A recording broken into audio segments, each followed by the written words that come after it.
So for our audience who's joining us, I just want to say thank you for tuning into Black Men Speak. Another episode here with me, your host, Shauna Love, and your co-host, my brother, Kimani Pasai. Today, our guest is Martin White, who's a good friend of mine. Martin has an amazing life story and a very distinguished career. Started off his career early in life as a cosmetic chemist, eventually transitioned to working in real estate for the San Francisco Redevelopment Agency. He currently sits on the board of a nonprofit organization called CAPT, and he is very highly involved with a local church in Oakland, and also with NACA, which is a national organization devoted to providing real estate and helping people buy houses who might not necessarily qualify for a loan otherwise. And so I want to say, hello, Martin. Hi, Shauna. How you doing? Doing great. So happy to have you here. It's always a pleasure to connect with you. You are one of those people that every conversation I have with you, I feel like I get so much out of it. I learn so much from you. I feel like I'm more empowered and more inspired every time that we have a conversation. So it's wonderful to have an opportunity to just share you with the world, because I think you're an amazing resource. Yeah, I think most of that comes with age, and experience comes with age. The longer you live, the more experiences you have. And I've had, as you said, quite a few experiences, but they essentially have been in the same vein. My thinking for everything that I have done has been, how do I move Black people to the next level? So there has been no job which I have ever worked in which has been at the focus moving Black people to another level. Okay, I have grandparents who were slaves. I have parents who did days work and were janitors, and they encouraged myself and my brother and our family to move to another level. And so even though I had certain inabilities when I was in school, problems in school, I still had in the back of my mind that I have to move to another level. Okay. I could not consider that I wanted to do everything that everybody else in my community was doing. And to that end, I count 3 or 4 people still alive from that community. And many of them died before they were 30. Wow. So you have to, and I've educated my kids to know that if they're doing whatever the general community is doing, whatever our general community is doing, they have to do different. Because you're not the same. That everybody doesn't become a doctor. So if you're going to be different, then you might want to be a doctor. Everybody doesn't become an engineer. So if you want to be different, you might become an engineer. So you cannot follow the prevailing trend if you're going to accomplish, because millionaires are different. Right. They're not doing the exact same thing other people are doing. They're not thinking the exact same way. And so you must separate yourself from the herd. We see that in advertising. A lot of advertisements say, separate yourself from the herd. That's what we need to be doing. But at the same time, we need to be conscious that we're really only one legislation away from slavery. Yeah. We think of ourselves as being free, but we're not free when a fifth of all Black men are incarcerated. That's They're right. enslaved. Okay, when you're incarcerated, you're enslaved. Going to prison is not a thing that you want to occur within your life, except if you're doing it because you know that the end result is going to be a better and more productive life for those people around you. So during the civil rights movement, we went to jail. Many of us went to jail, and we didn't just go to jail one time. We went to jail half a dozen times, okay? Because we knew that what we were fighting for was going to be better if we sacrificed ourselves at that time. Okay, so my children could be different, and it's the same thing when I went into the military. Going into the military, I didn't think so much about myself. I thought, well, I got to make this a better place for my kids, which weren't born yet. Okay, I got to make a better life for myself. Okay, I did not. The military, what they taught me is that I didn't want to do that hard work that my father had done, and I certainly didn't want to take the orders that I had to take in the military. I want more independent. Okay, so those are the things that kind of guided my direction. And then I had to have more fortitude than most. Many of the students that were in school with me were making far better grades than I was. So what I did is I stopped going to school and I began to play hooky until such a time that the school said, well, you are no longer welcome here. You need to find another place to go, someplace where you're going to be happy. And fortunately, my parents initially wanted to send me to a military school, but they sent me to a little school that had fewer students where I could be given more attention and where I was more comfortable. Okay. And that helped change my life because it gave me another sense of value, another sense. So everything that everybody else was doing on the block, I wasn't doing because I got on the subway. I rode to another school and I was in an entirely different environment. And so I knew that it was necessary to get out of the environment.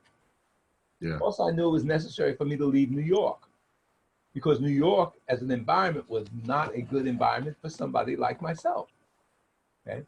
I'm highly influenced by others, and the influences in New York are so many that you can't tell what's good influence and what's a bad influence. Okay, you think you're doing one thing, and you find out that you're on the other side of the railroad track in terms of what you're doing. Even a simple thing like parking a car, you can wind up going to jail. You can wind up having thousands of dollars worth of parking tickets. So I knew that I wasn't always good at parking my car. I was getting too many parking tickets. I had to leave. Okay. Plus, my life wasn't it wasn't my type of life. When I came to San Francisco, I said, oh, this is more my type of life. So you have to find out where you fit. And I left all of those people in my community, most of them who are deceased now. Okay. I have one crib mate, one person who was born in my same age period of time. He lives in Seattle, Washington. He left also. Okay. But the other 30 or 40 guys who were my mainstays, they were gone by 40, maybe a few by 50. Okay. So they were doing what the streets were doing. I was doing something different. Okay. Now, in my life, I've had the experience of course, going in the military, going to a black college, Virginia Union University, which was great for me because it was small enough. The people at the university, it gave me an opportunity to see that there were very, very, very smart black people. Smart black people. Okay. It also gave me the opportunity to find more of myself in studying. So instead of being able to get out of school in 4 years, it took me 5. Okay, a little longer to do it. But while I was there, I wanted to go in as a capitalist. I wanted to go in as a hustler. That's why I was going to be studying, And I found out that the civil rights movement required that I give something of myself. And the school, because it was highly involved in the civil rights movement, required that all the students, and gave us a whole new focus. Was it money that was important, or was it the fact that we had equal opportunity? I waited tables in a restaurant that I could not eat in. Okay, so you find out. I went to work for an organization for a cigarette company, and at that time I thought cigarettes were great. I went to work for a cigarette company on after school, and they fired me because I brought my books. I brought my books to work. I was just getting out of school. I come to work, and instead of working in the laboratory, which I was promised to have a job in, they put me on the floor. Okay, and if I had gone to the laboratory, they would have put me in a room with a lot of tobacco that I would have been stepping on, and they actually put me in a better place. But the fact is that they still were discriminating against me, and I knew that I had to have had to have a good education, had to rise above their discrimination, had to rise above their discrimination. Okay? And that's where the education comes. Today, I am computer literate generally, okay? And even at a ripe age of 79, I've been able to maintain my business and maintain my business attitude, okay? There are a lot of things that you can come in contact with, but each time I found that I needed a godfather.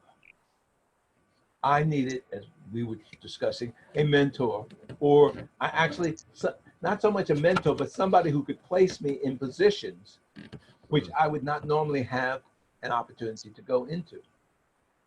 So I was working as Deputy Director of Housing for the city of San Jose, and the gentleman came up to me and he said, "I'd like you to come to work for me." And I said, "Okay." That led to me for 10 years being on the boards of directors of 3 publicly traded corporations.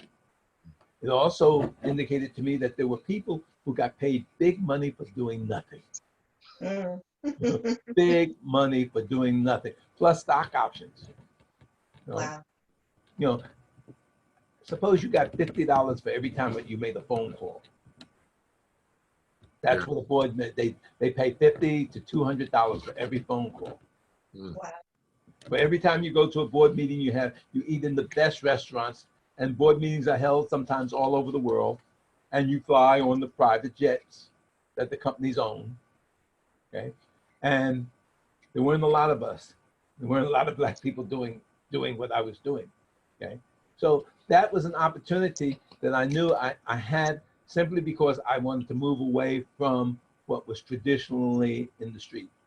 But it did not move me away from the sources of assisting Black people. My boards were in Dallas, Texas. So in the 4 days that I was at board meetings in Dallas, Texas, I would spend some time in South Dallas. I would talk to the churches in South Dallas about low-income housing. I would talk to realtors in South Dallas about housing opportunities. I would take the information that I got from the boards that told me that South Dallas is the only place that's available to build. And I take it back to South Dallas and tell them, hey, this is the only place they're going to build. So, you have to be in line with what these people with billions of dollars to spend are going to do about your community and how they're going to dislocate your community. So I've taken on that particular position because that's an advocacy position for the community. And so in everything that I've done, I feel that I've been an advocate, especially for the Black community, and especially for other minority communities. Because in San Jose, there weren't a lot of Black people, but there were a hell of a lot of Spanish people who were poor, and they had to have an advocate. And there were a hell of a lot of Vietnamese people who were just coming into the country, and they had to have an advocate. Because when I remember that the sign on the door to the bathroom did not say Spanish people, didn't say Black people, didn't say Asian people. It said colored people. Mm-hmm. Anybody that was colored, and the 10% rule, was the rule. 10% Black blood, you are colored. And so your school you went to was a colored school, okay? And the water fountain you drank from was for coloreds. So that meant that the Indians, that the Asians, that the Spanish, we all went to the same schools. Yeah. Because we went to the colored schools, okay? And so you have to be cognizant that you have allies, that have people, there are people who have similar problems that you have. One thing that I gained in growing up, because I grew up in a neighborhood that was mostly Jewish, that some of the best allies in the Black community was the Jewish community. We would not have had a civil rights movement if it wasn't for the Jews in New York. They funded us, okay? And their money coming in was allowed us to get out of jail. Unfortunately, the Black churches half of the black churches didn't support our efforts, so they didn't provide us money. But it was Wall Street, the Jewish Wall Street community, that kept funneling money into the South to help us continue our progress. Mm. And they felt that they were a oppressed people also, so they can align themselves with us. Also, I found that in most instances, they were the only ones that were hiring us, particularly in New York. Okay. We know the Chinese weren't hiring us because we haven't gone in a Chinese restaurant and seen the black waiter yet. Mm. Okay. However, when my mother needed a job and had to do days work, we know whose house she worked in. She worked in the Jewish houses. Okay. So, you know, all of that experience has led to where I am now, retired. My children are comfortable. My grandchildren look like they're going to be okay. And the people around me that I've associated with have also been an inspiration both to me and me to them, I hope. So, yeah, from your story, I kind of, I get that, and this is one of the things that I think is kind of plaguing black men in general, especially in the inner cities, is you have to get out.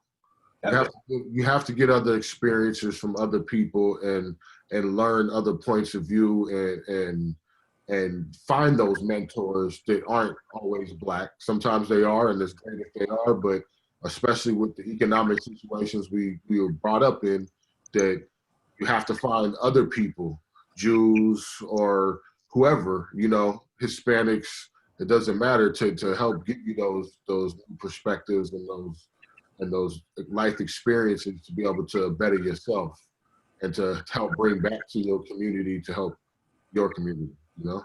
There's something, I mean, you have to get out and get the other experiences. My godfather was actually an Italian. Yeah. Okay, my godfather, he was actually Italian. He had inroads to where I didn't have inroads.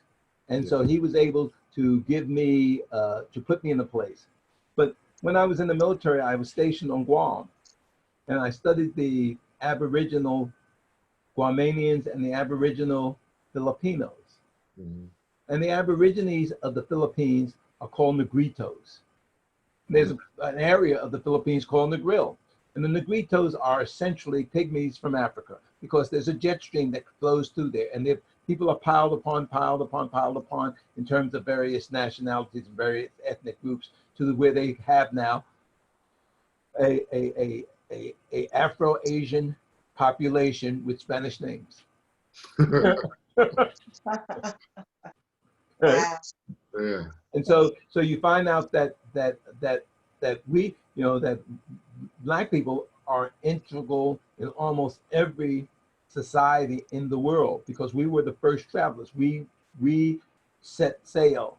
Mm-hmm. You look at Polynesians, the reason that they were poly is because they basically have an Afro base. Mm.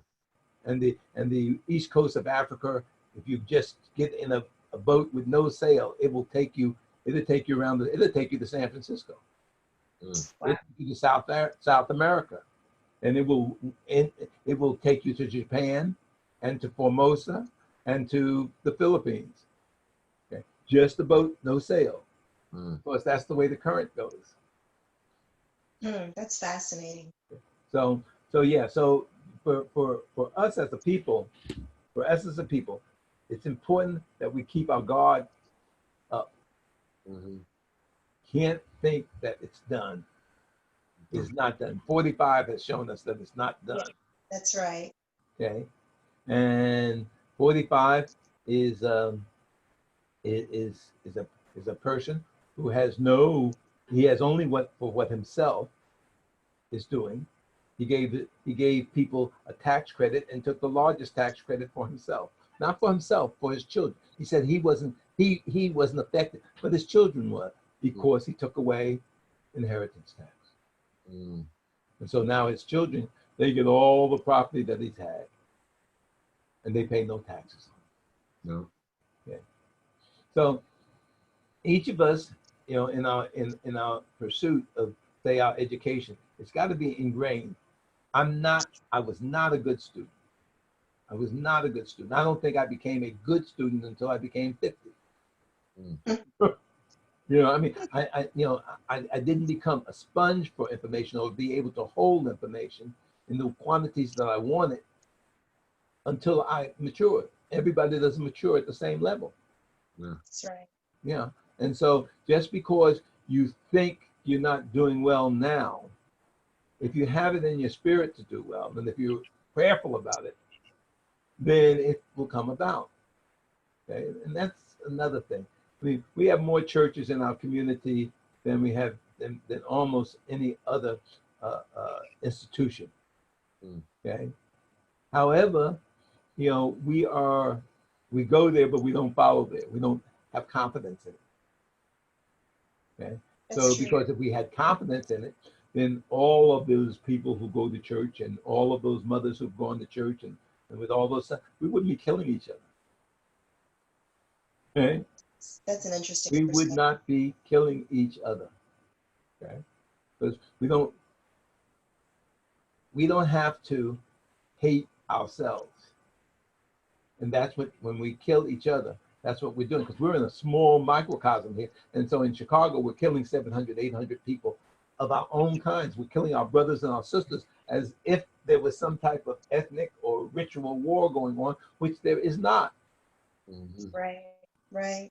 Okay? You know, this seems like a really good place to, first of all, just acknowledge your rich life experience and everything that you just shared with us, but also just to bring up our prompt, which is, what is hurting Black men?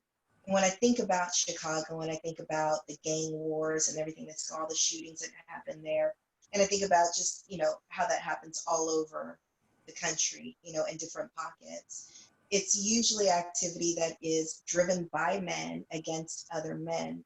And it seems part of sort of this bigger, I don't know, conspiracy, if you will, or phenom, if you will, of Black on Black crime, but also a way of eliminating the Black male population, right? If it's not incarceration, it's through the graveyard or in the morgue. So, you know, it just brings me back to the central focus of this conversation, which is, and I know that there are a lot of answers and a lot of aspects to, you know, to what's hurting Black men, but I would really love to hear from you, from your observation and your deep experience and wisdom. What's hurting Black Well, there's what we call it Black Rage. There was a book produced in the late 60s, early 70s, and Black Rage. It was really directed towards Black women, but the Black Rage, the Black man seems to carry a rage. Okay, at my church we have anger management, and the number we have some women who come to anger management, but most of it is men. They're angry at who? At themselves. Okay, they have no patience with their own capacity to achieve, no confidence in their own capacity. That's the difference. I should have not had confidence in my capacity to achieve because I was suffering from learning disabilities throughout most of my life. But beyond those learning disabilities, I was focused, and we have to focus. We have to expunge this Black rage that we have for ourselves, internally for ourselves. Okay, so a young man coming up has to say, I've got responsibilities, and I need to get the next generation onto those responsibilities. Look at all of the people whose fathers have participated in the lives of their children who are famous in sports.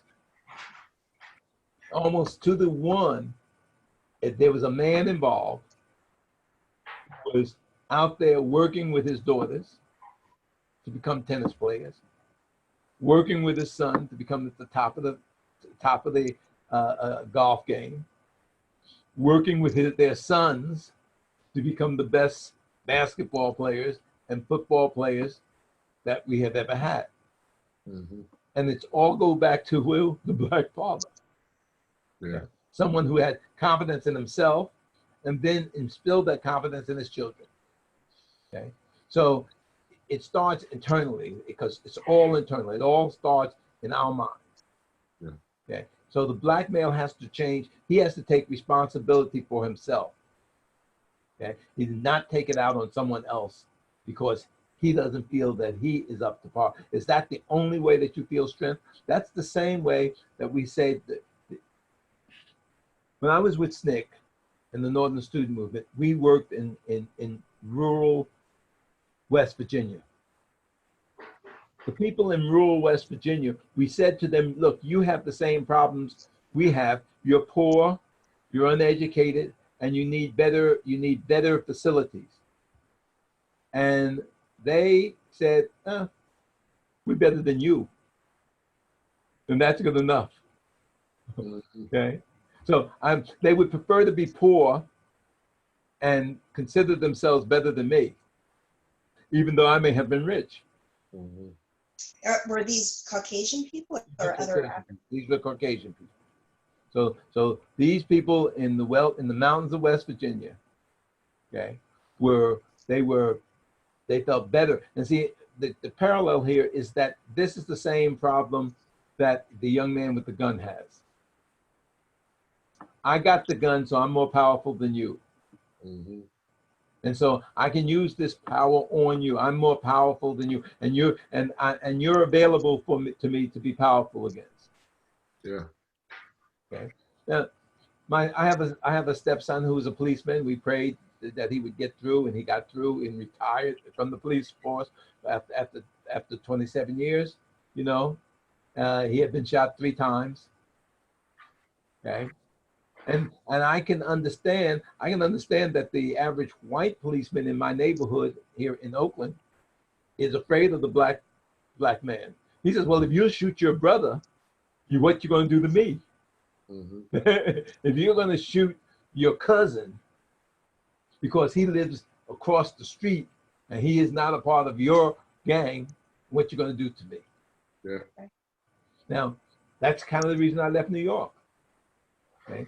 When I was in New York, our gangs were huge. The project is huge. So if you lived in the Fort Greene project, okay, you may have 5,000 kids that could be in your gang. Wow. And you fought the Marcy projects, which had 5,000 kids in their gang. Mm-hmm. Okay? So, you know, we had divided ourselves up in a way that the only people we were angry at were ourselves, and to take it out on ourselves, we took it out on our brothers. And that's the same thing that's happening now, particularly in parts of Oakland. Yeah.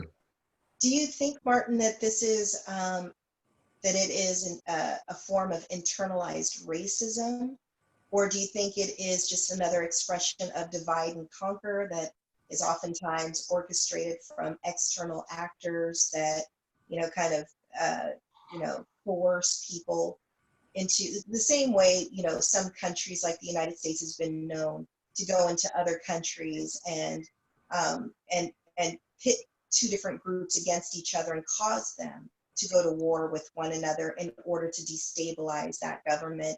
A lot of people believe that that's the same thing that's done here in the inner cities, and they produce these gangs and the gang mentality, and they pit groups of Black people against one another to kill each other off, and then they get the blame, right?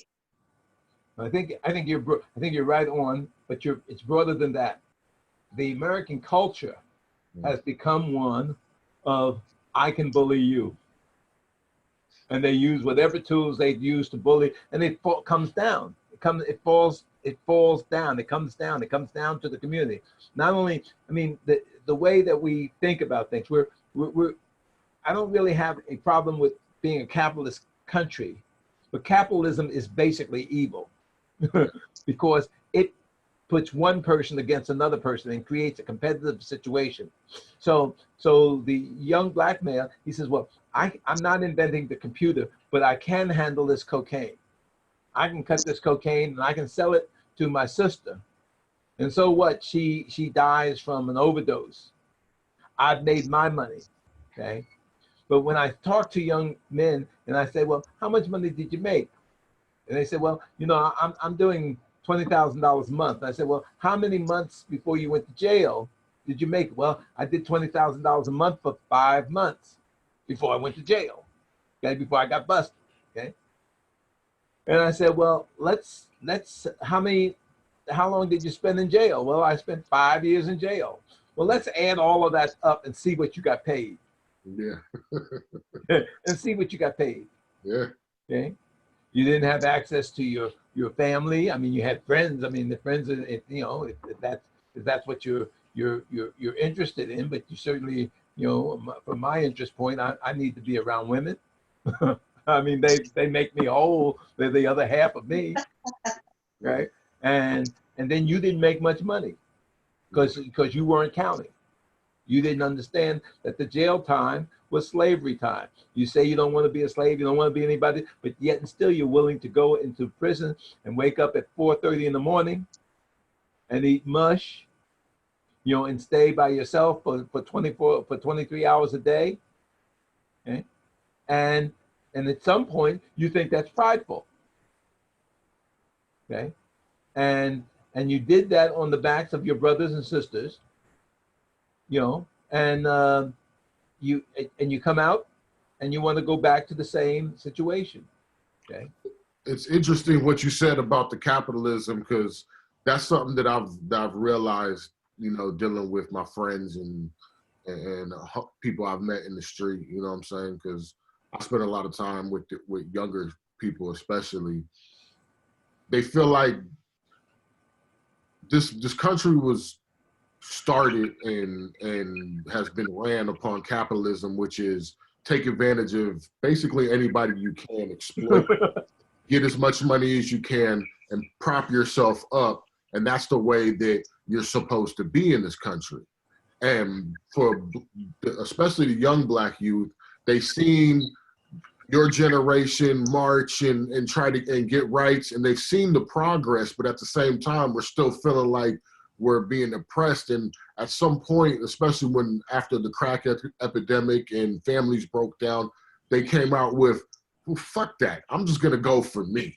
I'm gonna get the president, from the president on down to all the companies, and everybody's fucking us, and they're taking everything they can from white people, from Hispanics, from Asians, from Black people, from everybody. That, okay, I'm gonna get my piece now. And however I gotta do that, that's the way I'm gonna take control of my life to do that. Even though I'm putting myself in jeopardy doing it. And I feel like it's the short-sightedness of that is really messing with Black men today. And I fell a victim to it myself. You know what I'm saying? As far as even coming from a place that had more opportunities, just the thought process of this whole capitalist society pushed me to be like, you know what? Well, I'll take the chance. Everybody else did. They took the chance when they came here and they took the land from the Indians. You know what I'm saying? They took the chance when they parted with England. They took the chance when they brought the slaves. They took the chance. You know what I'm saying? They built the whole society upon that. So it's time for me to get mine, because I'm tired of marching. I'm tired of saying it. I'm tired of looking in these people's face and these people looking at me and talking to me like what's wrong with you? You know what I'm saying? Like, and I feel like that's where the youth is now, and that's kind of why it is the way it is, because certain people in different hoods band together and they're like, this is ours. This is what we gonna do. We're gonna get it in it, and they go for it. And even though it's short-sighted, that's just where they go. Short-sighted. Yeah. That's the good word, because it is if they understood the long of it, okay, mm-hmm. then it would not be such of a problem, because you know, we're here in the Bay Area. Mm-hmm. Whoa. Yeah. How come in some communities in the Bay Area, the median income is $200,000 a year? That means half the people make more than $200,000 a year. Yes. Okay. A reasonable house within the Bay Area is $700,000 to $800,000. In fact, the median cost of a house in my county is $840,000. Who can afford the other half? How come that other 50% afford it? And then of that portion that is under $840,000, okay, 80% of those are $400,000 and above. Well, it takes $100,000 to buy a $400,000 house. The point is, where is it coming from? Now, I will tell you this. My work, I got a lot of women, black women, who are making $200,000 and $300,000 a year. Okay, I don't see that many black men. Okay, and the opportunities for them are essentially as good as the opportunities for the woman if they are not. The women are not fighting themselves inside of themselves. Yeah. Okay, where the men are fighting themselves inside, and so the women open themselves up for the opportunities. You know, black women that code. You know, that's going to create tons and tons of people. We got 30,000 jobs going undone in the Bay Area simply because we don't have the educated population to do it. Okay, but now there are some organizations that are trying to reach into these young people, and we have to reach them young. Yeah, we got to instill in them young. Yeah, my daughter's in Black Girls Code. Okay, yeah. See, so you have to reach them. You have to reach them young. My grandchildren, all of my grandchildren, study Mandarin. I got 5 of them. Wow. Okay, they all one was in law school now, but the lower 4, the oldest one of the lower 4, she went to a Chinese speaking school. I mean, you know, and my 3 now, my younger 3 under them, they all go to Chinese speaking schools. You know, 1 day a week they only speak in Mandarin. All of their lessons are in Mandarin. Okay, and so you know why? I said, well, you know, most of the Spanish countries are poor. why you want to speak? Why different? You got to be different. Why you want to speak Spanish when most of the Spanish countries are poor, and the leading country in your time will be China, not the United States. That's right. Okay. I told you age at the beginning. You have to be open to see the change. When I was growing up, Mao Zedong was in charge of China. He kept China apart from the rest of the world. So the tiger, we called it the tiger is sleeping. When Mao Zedong died, we said the tiger is awake. Now they have the 2nd largest economy in the world, and they will move on, and that's only been in 10 or 15 years. Okay, and they will move on to become the largest economy in the world. Okay, and then we then, as black people, we become the most expendable people in the world. Okay, the only real good thing that we have is that now that the Africans have stopped fighting each other, their population explosion is significant enough to keep the black population in the game. Yeah. Okay. But here in the United States, and I guess you guys know it best, what we call the black population is no longer is not the same type of black population. We're back down to the talented 10%, not the talented 10% rule. Yeah. See, because half of my family, you know, we have a lot of mixtures, a lot of mixtures in the family. A lot of biracial and multiracial black people. Black people. Well, that's been there all the time. Yeah. When we ran away from slavery, where did we ran? We ran to the Indian reservations. We ran away from slavery. We ran into what was at that time. Well, it could have been any place. So Mexico. You know, we just got Mexico just got California in the late 1820s, 1830s. But when we ran away, we ran into the Spanish colonies because the Spanish people were treated slaves better than the English. Okay, so we had this biracial culture all the time. It's nothing new. It just changed. On the Indian reservations, the men were married Indian women, in slavery, the white men took advantage of the black women. Okay, and we look at New Orleans, and how and what they were about, so this is not it's not something new, but it's accelerated. Yeah. Exactly. It is accelerated in our time. Biracial Black people, I find. Uh-huh. I think before there used to be a lot of biracial. Now there are people with 3, 4, 5 different ethnic identities. Oh, yeah, yeah, a lot. And even that is because when I look, I was married to a woman in one of my several marriages. I was married to a woman, and I thought that her father was American Indian because they were in Durham, North Carolina, but he was actually Irish. Okay, but their grandmother, her mother was actually African American and Indian. And so what she's got, Irish, Indian, African American, and then it could be very African American does not say that you are of a single African American strain. Yes. Because when I did my little tree situation, I came up with this tribal country, that tribal country, South African tribal countries, East African tribal countries, and then a smidgen of Scandinavian countries. Okay, so yeah, there's no pure race and no pure ethnicity. There's no pure race, right? In history or any ethnic or racial group, there's no such thing as racial purity. Okay, well, yeah. Especially who was Moses married to? Moses, the biblical character? Yeah. Was he married to an Egyptian woman? He was married to an Ethiopian woman. To an Ethiopian woman. Okay. That because Ethiopia at that time, of course, was Sudan and all of that. Okay. And so and David, when he ran away and hid in a place that was considered. They found the place, and it's in what we call now Kenya. I did not know.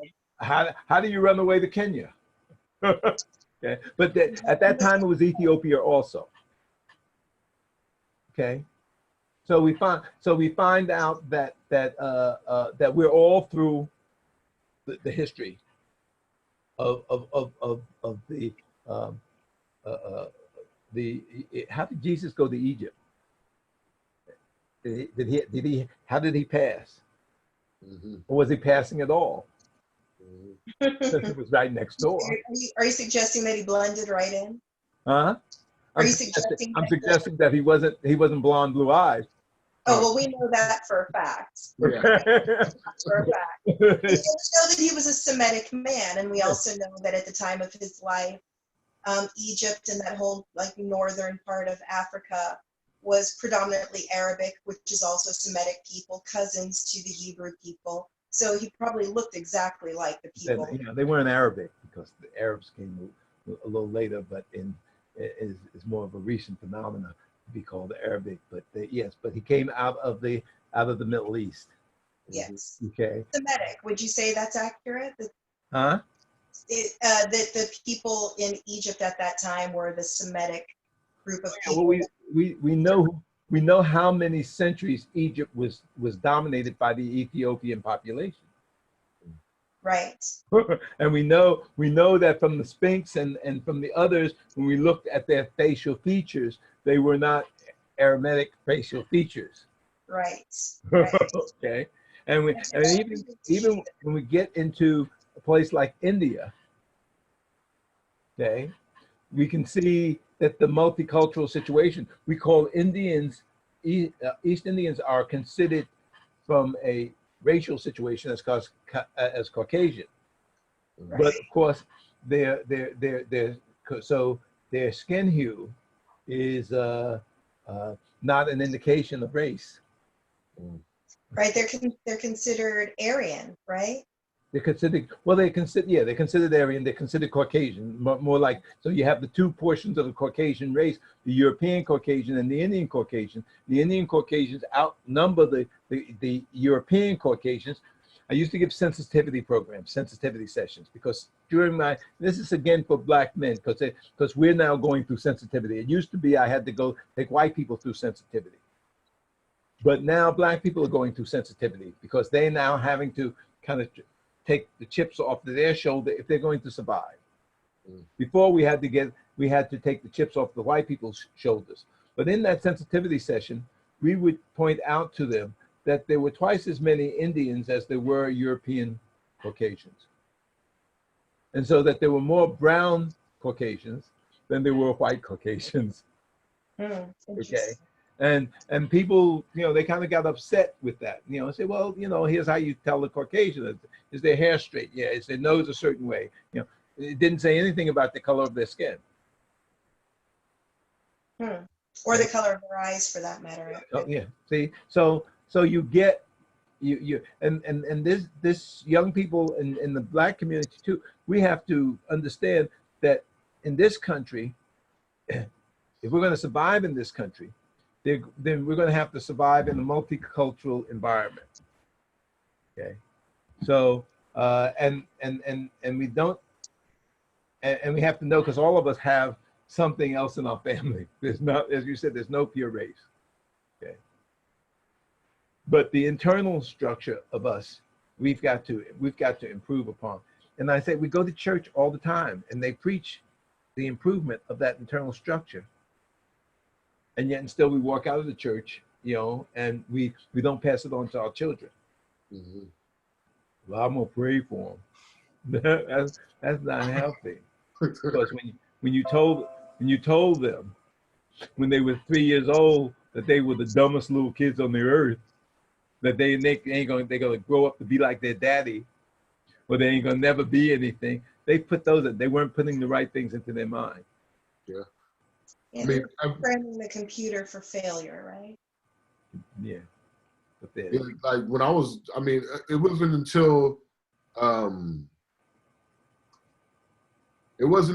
I went back east as an adult to Georgia before I seen affluent black communities, because we don't have those on the West Coast. You know, and I didn't even know. I had no idea that it was even like that. Like I had heard about it a little bit, but the realization of driving through an affluent community and it was all black people was like, it was mind-boggling to me and my wife. Like you know, there's black people running down the streets jogging with their dogs, and like I was like, whoa, you know, so right. I didn't even know that. I think that's one of the biggest things that we have is we just need to get out, man. We need to be better educated upon. You needed to also look around you, because I know where you grew up. I know that you know Willie Brown. Yeah. And I know that you knew of Carlton Goodlett. Okay. I mean, when I came to San Francisco, and I'm coming out of New York, I felt that I came into an intellectual hub. Yes. A hub of black, and here's the thing, a hub of black men who had been in World War II, who came out of World War II, took advantage of their GI Bill by going to one of the best colleges in the country, the University of California, okay, and became superlatives, okay. We talked with your sister about a man that lived around the corner from me who actually set up the opportunity for the internet. He created the ability for one computer to talk to another computer, okay. There is actually still another young man who's alive who he's not young, he's about 96 years old. He lives in San Jose. We never talk about him, but he is the other person on the that created the Silicon Valley, because he was a part of he was the scientist that helped create the silicon wafer. Okay. And I spoke to your sister about the time when blacks controlled the internet. There was a time when black people actually controlled the internet. They had, the only way you could get on the internet was to come through a black company. Okay. So there are things, and you're right. Two of my daughters are in Atlanta. They said they went to Holy Names, they went to St. Paul's school in Oakland. And when they went to Spelman, like your sister, they said, well, I need to come back to Oakland for. Why should I come back to Oakland when I can live large here? Mm-hmm. Yeah. You know, I can 5 bedrooms, 4 bathrooms, you know, large playroom, okay, less than $400,000. Yeah. Okay, you know, I come back to Oakland. Where do I have to live? I got to live on A or B or C Street for $400. Yeah. Yeah. You're in the ghetto. Yeah. So yeah. So you're absolutely right, because I didn't grow up. I grew up only after I began to leave and could see other things, could see other people, knowing that I wasn't the only fool in the group. There were more fools out there just like me, and some of them are doing pretty good.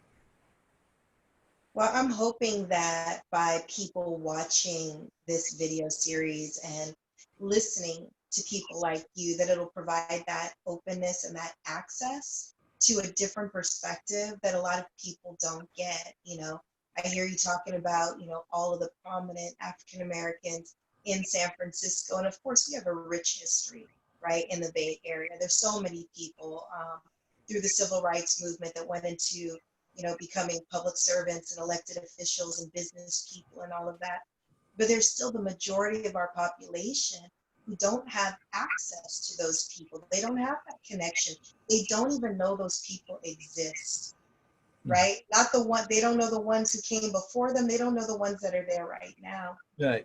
And I think I may have been saying to you when we were talking yesterday about how it wasn't until after I went to school and got a master's degree that I started meeting people like you know, where I was able to start having access to people of a certain intellect and people of a certain level of accomplishment and with certain connections. I had no connection and no way to reach people like you before. And so what I really want to do through this video series is share you with all of those people who may never get an opportunity to meet you, and people like you. You know what I mean?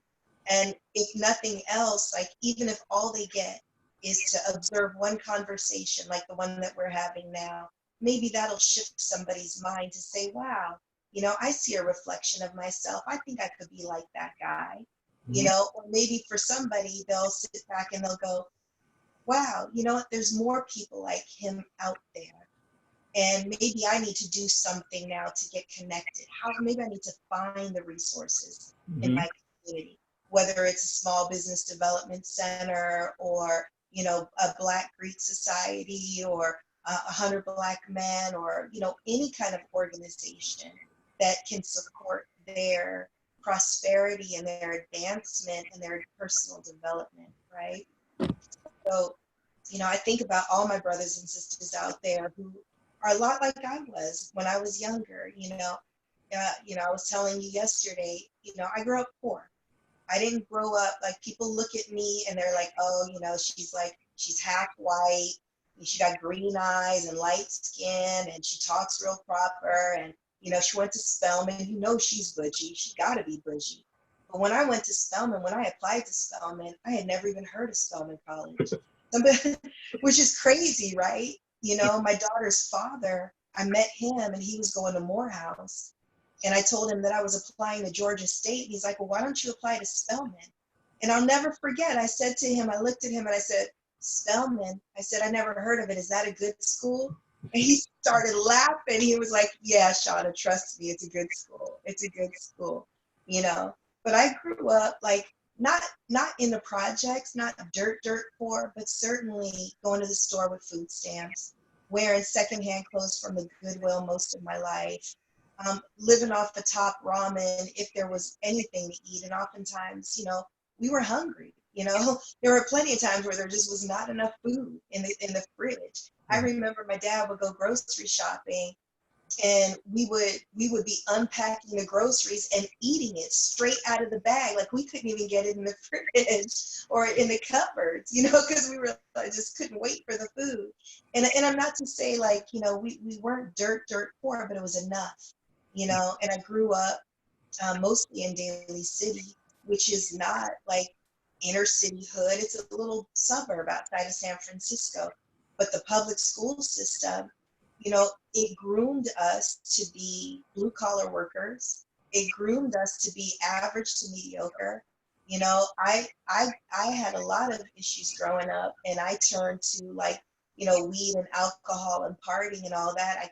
I think I cut my first, like, freshman and sophomore year. I don't think I attended school really at all my first 2 years. I went from I went from regular high school to continuation high school to independent studies, which was for, you know, I was there with all of these gang members and dropouts and people who had been in and out of, you know, what's it called when you go to jail when you're a kid? Juvenile hall. Hall, and, you know, all the girls who were pregnant and stuff like that. And I had to take it upon myself, and I'm not a bootstrapper by any means. You know, I was fortunate enough that I knew that I was smart, and I knew I loved to learn.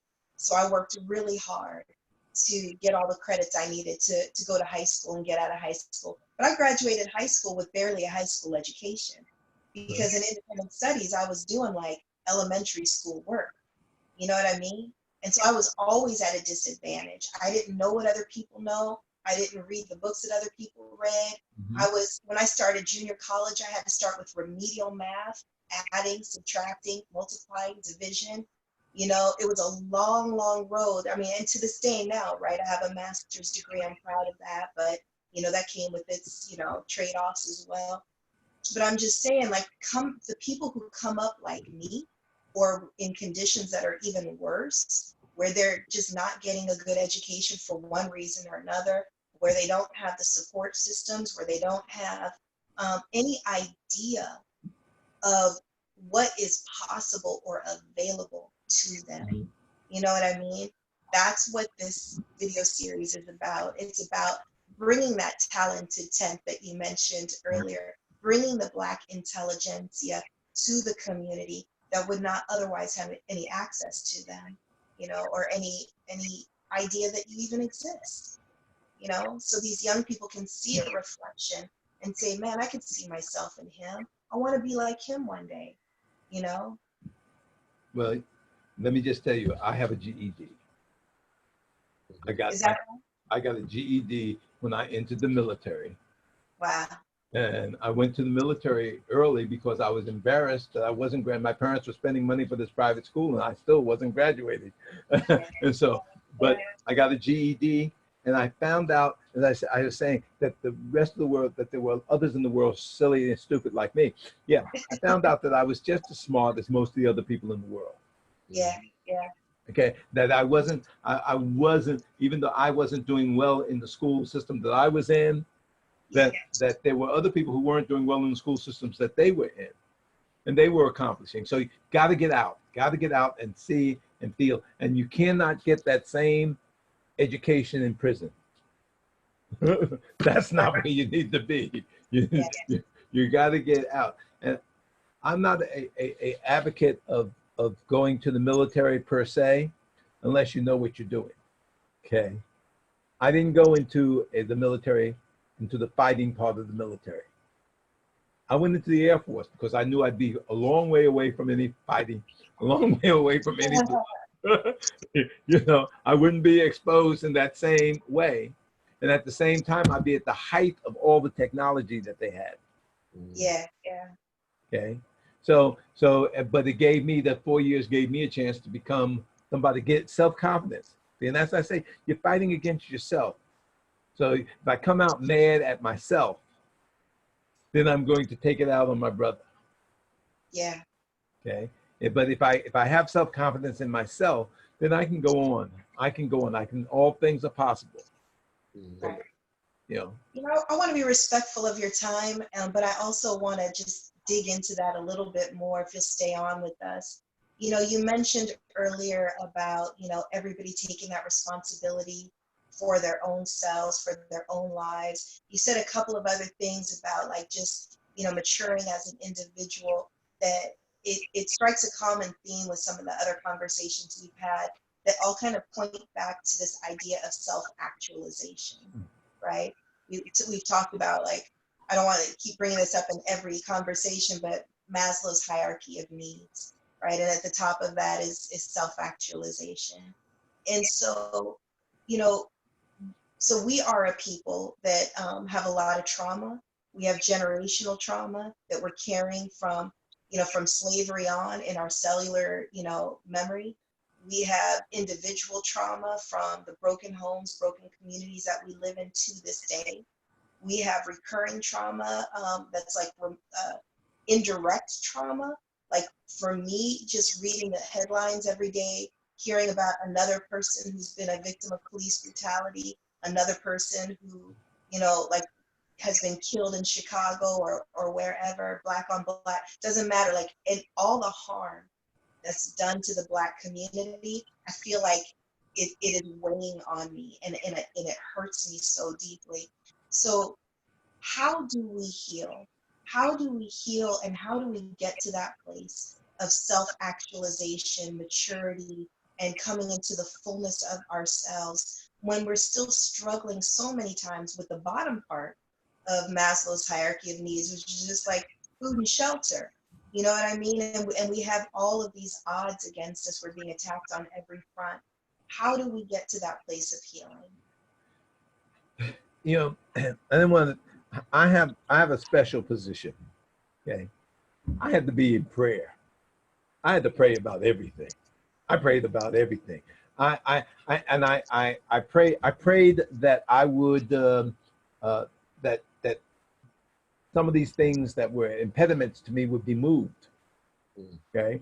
I prayed that not just so much the impediments of what the other person was doing, but the impediments inside of me. Okay. As we discussed, my dyslexia. I had to work on that. I prayed on that, Lord. You know, I mean, can you imagine when you sit up in front of your class and you read and you, not that you don't know words, not that you can't interpret what the words are saying, but when you read aloud, you're all over the page. Your eyes are one place and your mind is another place, and you're saying all kinds of things, and kids are there laughing because they're saying, what's this fool doing? My brother and I have both had that experience. And so friends in our family, and as well as other learning disabilities, and you know, or learning different. I have to pray on them. Yeah. And so my faith has been deepened, and you know some of the circumstances which have deepened my faith, even as an older person. But even through, you know, I mean, there were things I came through that I said, Lord, if you take me through this, I won't do that no more. Okay, because heroin was in the everyday lifestyle of a Brooklyn, New York kid. Yeah. Okay, so with COVID, you know, heroin was there. We didn't have all the exotics, but the heroin, it was absolutely there. And when I tried heroin, it didn't work for me. What do you mean it didn't work for you? It didn't get you high, or it didn't? Yeah, heroin wasn't. It wasn't something that intrigued me. Okay, or got my attention. Okay, oh, I need to do this again. Yeah. Okay, I was fortunate on that. So the time, it's not that you were not. It's like. It's not that you weren't going to try it. I was going to try it because I was going to try it. It was there to try. Okay, but it wasn't. But the moment that I tried it, I realized that this wasn't it for me. This is not my stage. And I had seen the junkies. I see the junkies every day. They were leaning, and they're brothers and sisters of my best friends, and fathers and mothers of my best friends were junkies, you know. And you see them, you come out the subway, you see them leaning and stuff like that, and you never want to do that. I saw the winos. I said, oh Lord, please don't let, because the fathers, and many of these men had been through World War II. They came out of World War II and their minds were messed up. And the best place for them was to drown what they had seen and everything in wine and alcohol. Okay. But I saw that wasn't what I wanted to be. You know, the wives would come home at night and pick up and scrape up their husbands. Okay. Take them home, clean them up. The next day they come out looking spotless. But by the 5 o'clock in the evening, they were back on the ground, defecated on themselves, urinated on themselves, drunk, because they had all these grandchildren that they ran around and say, give me a penny again. I got a nickel, you got a dime, let's get together and buy some wine. They got enough pennies, they were ready. Okay? So you had to pray yourself out of those environments, out of being captured by those things. And I saw things that I just didn't want to see. Then, of course, as I said, if you have a household where you have a father figure, okay. My mother spanked me. My father seldom spanked me. Very seldom spanked me. But he told me these things. He says, I work, you study. Now he got that from his parents, because in the South the men worked and the women went to school. Okay. Mm. So he kind of treated men. See, that was another thing, because women tended to get more education than the men coming out of the South. But he understood that he didn't have the opportunity to get the schooling. But he worked, and the work that he was doing now was far more easy than walking behind that mule. He thought working 12, 14 hours a day was a breeze in New York. Hmm. Because it wasn't chopping cotton, and it wasn't walking behind that mule. Okay. And this is good living. He said, but I can work this if you're going to study, so that you don't have to do. I was embarrassed because I wasn't a good student. And he was working hard. Yeah. Okay. So that's one of the reasons I went in the service. They're paying for me to go to private school and I can't even graduate. But by September I had my GED. Yeah. Okay. So Martin, I want to ask you a couple of our follow-up questions. So we've talked a little bit about what's hurting Black men. We talked a lot about just the Black experience as a whole, your observations, your personal experience. So when we think about all of that, everything we've talked about so far, what do you think can be done to improve the plight of Black men? And what can we do on the individual level? Like starting right now, starting tomorrow morning, what can we do? If I knew that, if I knew that, I would start it. Okay. Okay. I mean, let me start with Black women. To do because I would tell my girl basketball team back in Brooklyn, I said, well, whatever you demand, that's what they're going to do, particularly the younger guys, because you matured faster than they matured. So now if you're weak, okay, then you're going to then they're not going to be strong. See, so whatever you're accepting, if you fail to accept this, then they will change their ways. Okay, because a young man, what is he? He's beginning to feel his exuberance in a masculine way, and he's looking to please the woman. And the woman says, "I don't accept this," and he likes her, then he'll move on to doing something that she'll accept. Okay, so that's one. For the men in themselves, particularly those who did not grow up with a father, it's important for them to understand that it is a necessity. That family is two people who are raising children. Okay. Now, I've been married several times. Okay. But my children were raised, and the good thing about my marriage for my children's mother is that we had the same desire for the children. And I stay in my children's life. My children are 40 and 37 and 57. And all three of them, I stay in their lives weekly. Okay, I have not left their lives. And I consult with them, and they now consult with me. I have a daughter who's a doctor. So she's a doctor. She consults with me on medicine. I have a daughter who's a lawyer. She consults with me on legal, issues. But the main thing is that if I were to change something right now, I would insist that marriage be harder to get out of. That you just can't walk away from a marriage. Okay. Yeah. I would tell Black women that, look, this is a part of you the raiser. You raise us.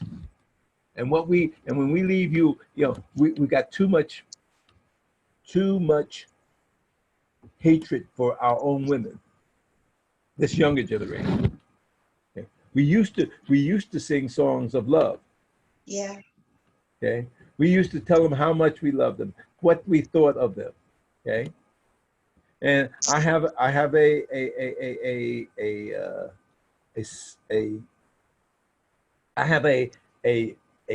granddaughter whose father was a rapper. Okay, and we had long talks. I said, well, you know, how are you going to talk about this? And you're a person who loves your mama, but yet and still you're treating other women like they're like you're talking about them like they are less than human. You're degrading them. And what he said, okay, was once I get out of this contract, I don't have to do that anymore. But I'm in contract. I'm in contract to who? I'm in contract to this white man who is telling me that for me to get the money that I want, I have to degrade my own kind. I have to sell them heroin, or I have to sell them self-hate. Okay, so Wow. that and we've done that. We, you know, the one song that he made, which was a good song, a nice song about nice people, he won a Grammy for. But all the rest of the stuff that he did, you know, I don't think he wants his daughter to listen to. Yeah. Okay, and so we have to see what's important. So if there's anything that one thing that I could say that we do, we have to start. I think we really have to start with the women. They've got to set the tone. They've got to be strict in setting the tone. Okay, and then the next thing we have to do is to start younger with Yeah. our boys. We have to fill in. You know, I mean, when I think of my friends from Chicago, I think that Chicago produced some of the smartest people in the world.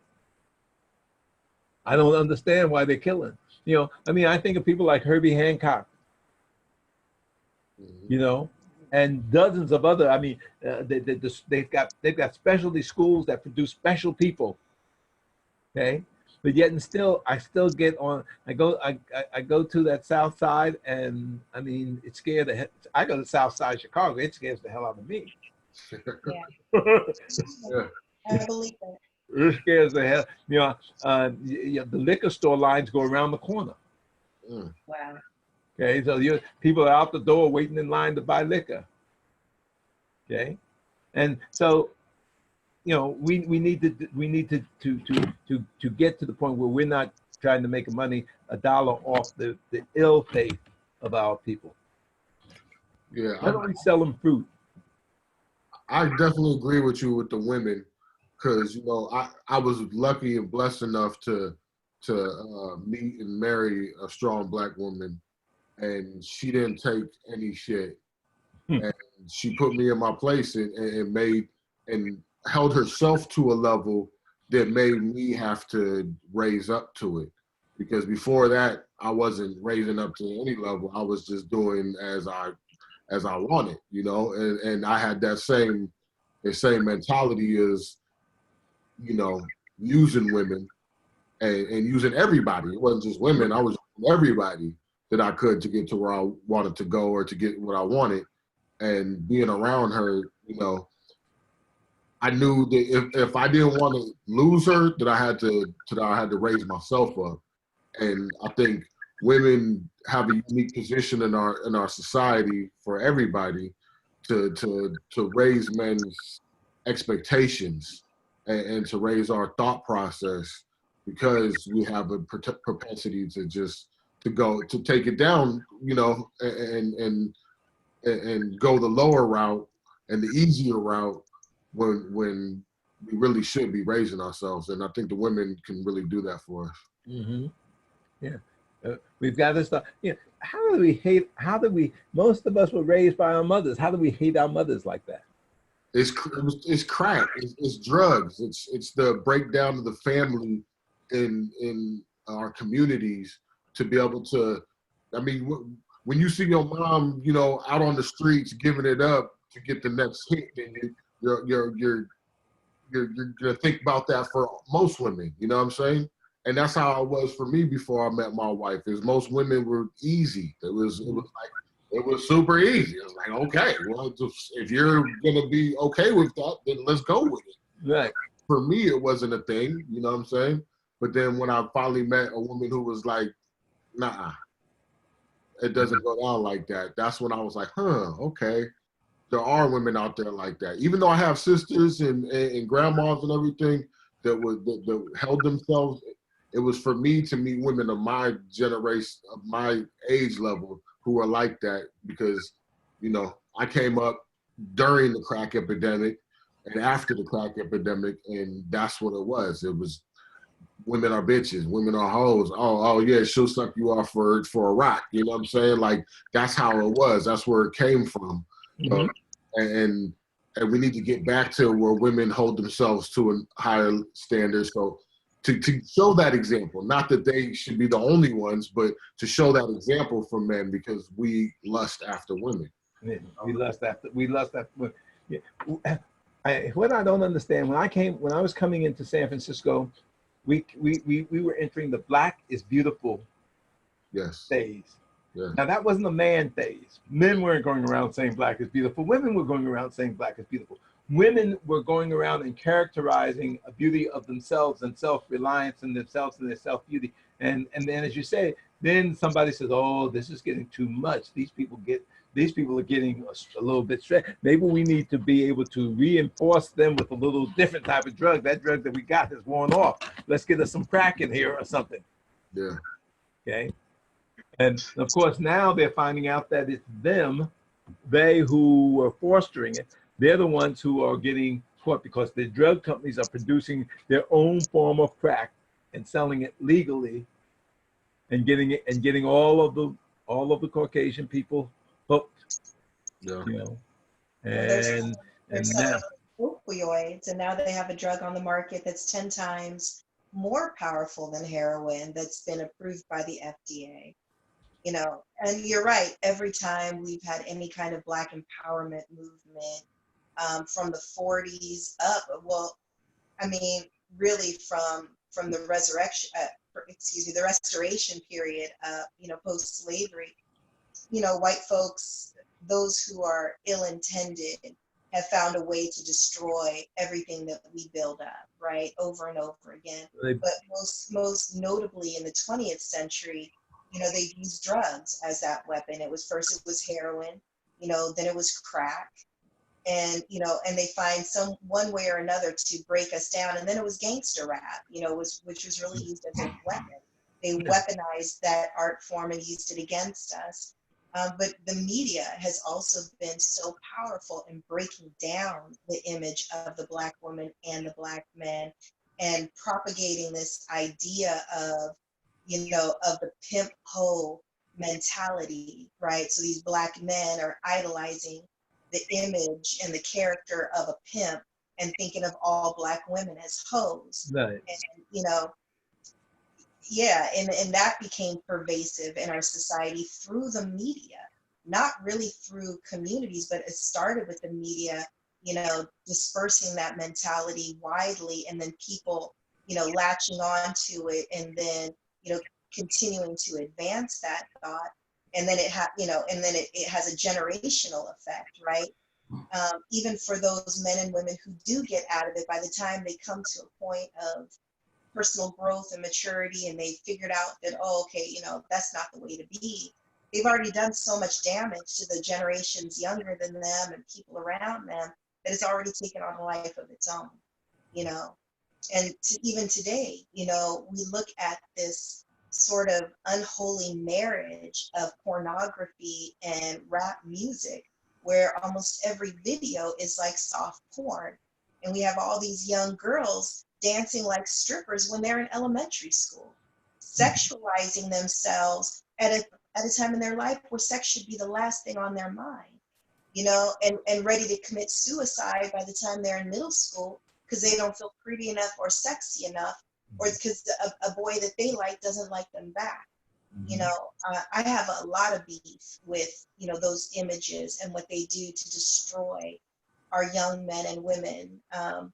You know, when we do our Black Women Speak series, I'll probably dive into that a lot more. But I think it's done as much harm in destroying our young Black men in terms of like just their self-image and their idea of what it means to be a man, what it means to be masculine, what it means to be strong, what it means to be a leader.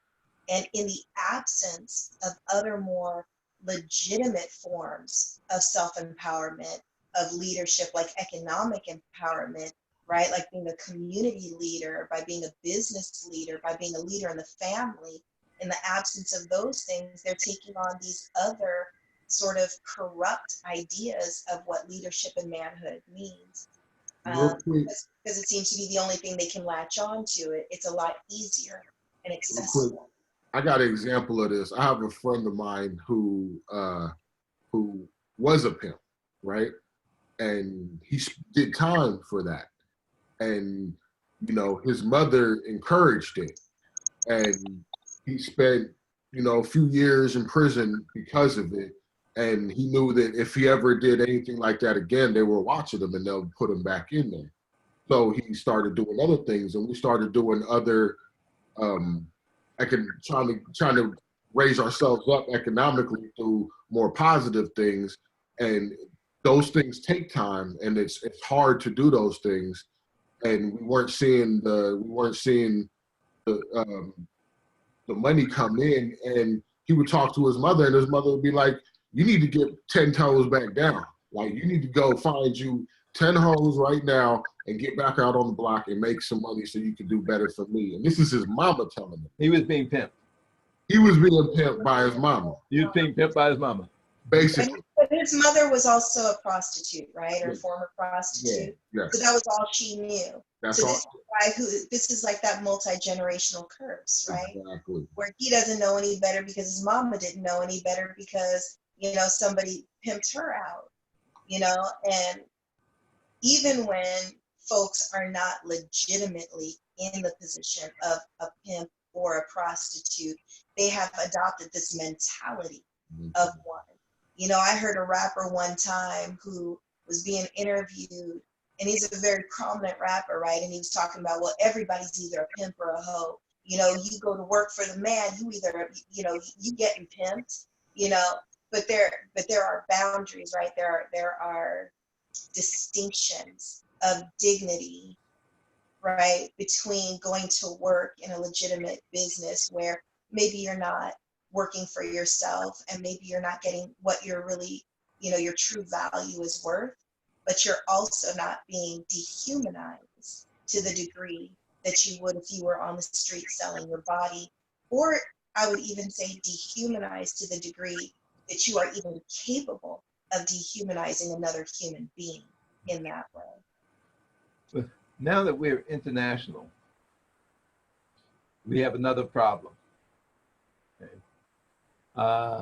In China, they have the little girls on the videos, on the YouTubes, making $20,000, $30,000 a month, just on YouTubes, and they've got thousands of followers, and the followers have their visions of them, although they do not display themselves other than the makeup and everything like what we're doing right now.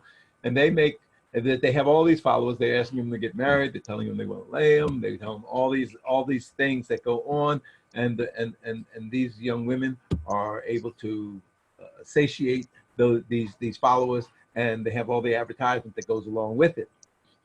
In Japan, it's a whole different thing. Okay, the men work long hours. They get drunk. They go home. They don't have sex with their wives. Yeah. The wives go out to clubs that are, we talk about us going to strip clubs. In Japan, it's the women. They go out to boy clubs. They go out to boy clubs and that's what, and get their satisfaction, and so the population of Japan has been going down, hasn't been rising because the way that they're having the sex, and then on their media in terms of erotic media. They have probably the largest erotic media system in the world. Yeah. You know, I mean, almost every man knows YouTube and the others that they have, and it's entirely different. So what we see out here, that is like nothing. Mhm. Okay? Well, I don't want to make it seem like it's okay or that it is acceptable because it's not as bad as it is in other countries. I think it's unacceptable no matter where you find it. And maybe if we do a series called Japanese Men Speak, we'll But look into their problems and their issues. well, it's not. But see, it's available. It's available. I mean, it's available to the 12-year-old boy. Yeah. Right. I Okay? see what It's you available. I would hide my Playboy magazines. Yeah. mean. Right. Okay, but there's nothing left unexposed on the internet now. Yeah.